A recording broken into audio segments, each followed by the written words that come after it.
Last year, Robert Bergman moved into the house next door, and when he introduced himself to us, my ears rang loudly, told like alarm bells. You know that feeling? That like fight or flight response? Strange, given that I knew nothing about him. Rob was a tall man, topping out at like 6'5". Wore a glum look on his thin lips half covered by a shaggy gray beard. Beneath that bleak expression, he wore loose-fitting clothes, green leather jacket, flared black trousers like some time-displaced prog rocker. My new neighbor looked a little odd, no doubt about that, but I still wasn't sure why he unnerved me. "Have you noticed that he always limps?" asked my friend Steve a couple of months ago. We were passing a football back and forth, half watching my oddball neighbor mow the lawn, warring with the frost-tipped glasses. I shrugged, rolled the ball back across the slippery gravel. "Oh no, man. I try to steer clear of him. 10 more months until I move to uni." "Isn't Rob friends with your dad?" Steve asked. "You'll probably end up seeing him sometimes." I sighed. "Don't remind me." He chuckled. "You know, Danny, his right leg always seems to bulge a little more than the other." I groaned, and once again, we returned to Steve's podcast, Rob's Knob. My friend tittered and let the football come to a stop. "I mean, look at him. He's carrying a ton of weight around in the right trouser leg, right? He has to be. Why else would he be limping?" "For literally any other reason, Steve," I replied. "About that night in February?" he asked, voice suddenly quieter, as if he worried that Rob, over the roar of the lawnmower, might hear him. I shook my head, brow creased slightly. "We were drunk." Steve shrugged. "Sure, but it was real. Whatever happened, it woke us both." "It was Rob's cat," I croaked unconvincingly. Shuddering, I recalled the midnight awakening that followed my birthday outing with my friends. Afterwards, with too much alcohol in his blood to drive home, Steve had crashed in my room. "It wasn't a cat," my friend whispered. "You know what we saw." "I don't," I said meekly. And I didn't. But I knew that Steve was right. It was no cat. Cats don't make whatever sound we heard. Deep, bubbling, and ear-battering. A deafening noise more like that of the broth on the hob rather than a living thing. The startling groan yanked Steve and me out of our bed, sent us scuttling towards my window, knocking liquor-fueled legs. The strongest bottle of booze in the world didn't cause joint hallucinations. As Steve said, I knew what we'd both seen, something poking over the wooden fence. In Robert Bergman's garden, there stood something tall, shaped like nothing earthly, wearing the night like a shawl. It, whatever it may have been, came from somewhere else. I know that, and I know it wasn't a trick of the dim moonlight. It wasn't Rob's washing rotary, folding up into a thin pole. It wasn't an open shed door. It was alive. And it spun, then shot at frightening speed towards the patio doors of Rob's home. The shape didn't rise and fall naturally like a person, but disjointedly like nothing I'd ever seen. "I know I'm not crazy," Steve said. "I see it in your eyes, Danny."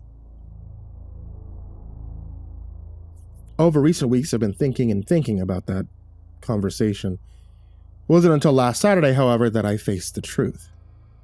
Faced something more than an indiscernible shadow over a garden fence.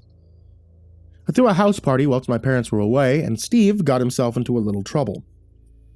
Not a habit of his, but that last can of Scrumpy Jack really did a number on his tongue, made him say something regrettable to Terry Roston. And we don't talk to Terry Roston. Don't even invite him to parties, but he always shows up. Frightens everybody, and he delights in doing so. Hours after the party ended, Terry came back. He knocked Steve into his back, flattened my dumbfounded friend the second he answered the door. I was standing in the middle of the living room with a clear view of the lobby through the doorway.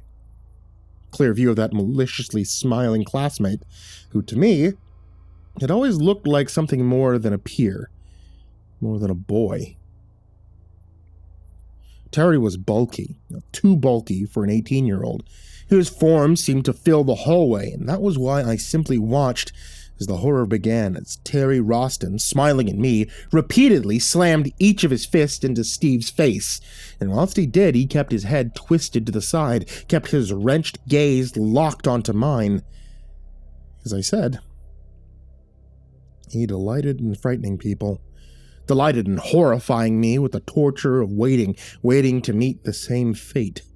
Still, I surprised myself when Steve's sputters started to quiet and one of my feet lurched forward and I prepared to challenge the haunting ghoul in the entryway. Terry took a turn at surprising me, however, by stopping short of taking my friend's life. And it wasn't that the monster had seen me take a tentative step forward, it was that he heard what I'd heard. That familiar bubbling sound of bottomless depth. Terry snarled and twisted, clearly ready to turn his fists into a new victim. But he changed upon seeing something beyond my field of view. Immediately shrank from a hefty, haunting man into a teenager. A boy. Something less. I finally saw the brute as he had always been. Minuscule.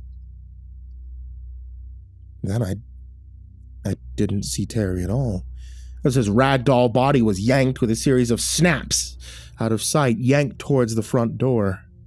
I screamed because Terry's body had disappeared in a split second, screamed because he hadn't, screamed, and just when I felt the scream die, as the last puff of air left my lungs, there came a second startling horror. Terry's body flew back across the entryway, falling alongside an unconscious Steve who lay on the floorboards.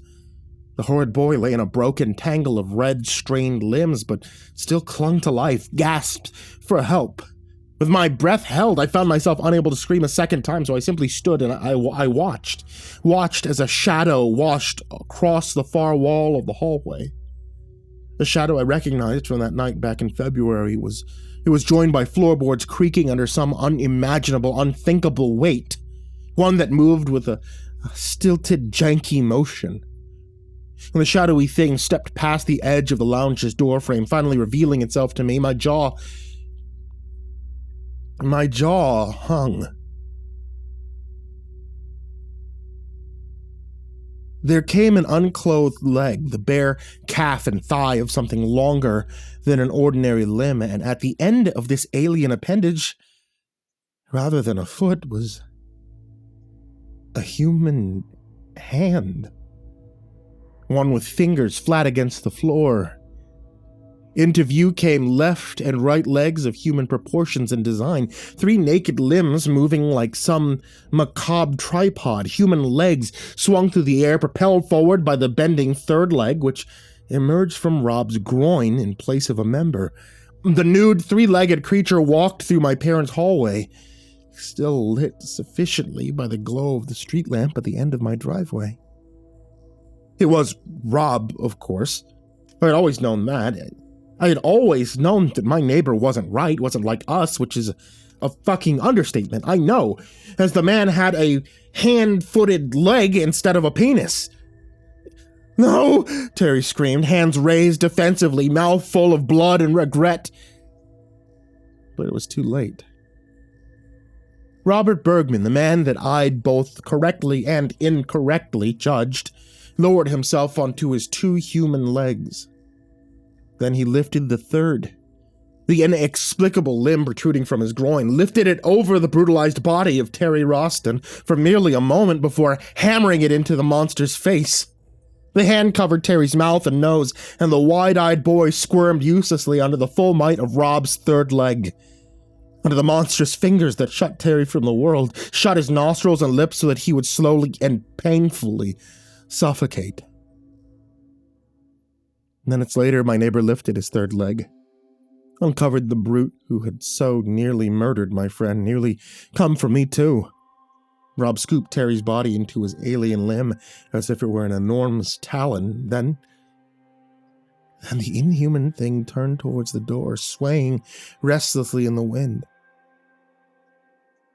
I don't know what the 3-legged thing did with Terry Roston's body. I don't know whether the police will ever find out why that boy went missing. Before my neighbor limped home, he looked at me. frozen teenager standing in his own piss puddle, looked at me with those glistening gray pupils, dark eyes that nevertheless shone brighter than the black.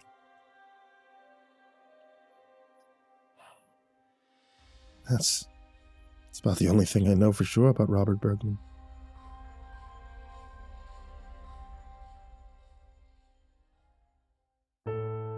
Hey there kids, it's me, MrCreepyPasta. I just want to say thank you guys for watching tonight's video, listening to tonight's episode of the podcast. Also, I want to give a huge thank you to everybody on this list of Patreons. If you'd like to join this list of names that I frequently mispronounce, you can check the description in the link down below, which I really appreciate because this helps me, 1, keep the lights on, and 2, helps me pay authors for the stories that you hear on this channel. Also, I want to give a huge thank you to everybody on this list of Patreons. Some of these amazing folks are Diana Kraus, AcidSystem, Blake Rattler, Brandon Mendoza, Brenna, Caltuna, ChicagoHitman, CoryxKenshin, CrusaderChocobo, Dakota Best, Daniel Poulsen, Dante Kinkade, Enchanted Buns, Estebean, nephew, himbojerry, Our Minute Seconds Time, Ingegerd Solstrom, Jay Kearns, Jadis Pet, McMog, Mr. Marcus Blitz, Psychomel, Plant Piz, Red Shadow Cat, Remember the Sun, Salty Surprise, Samar Lynn, Seclude, Simba's Bloody Mojo, Sky Harbor, Smiley the Psychotic, Sullyman, Tully Sue, Team Leo 76, The Demented Voice in Your Head, The Chavez Brothers, The Ginger Bros, Tommy Walters, Viceroy Scorn, William Wellington, Your Bro Keegan, Zabub, and Shadow Gardens. A huge thank you to you guys, everybody who shows up in the description down below, and honestly, anybody who can pledge even just like $1 a month.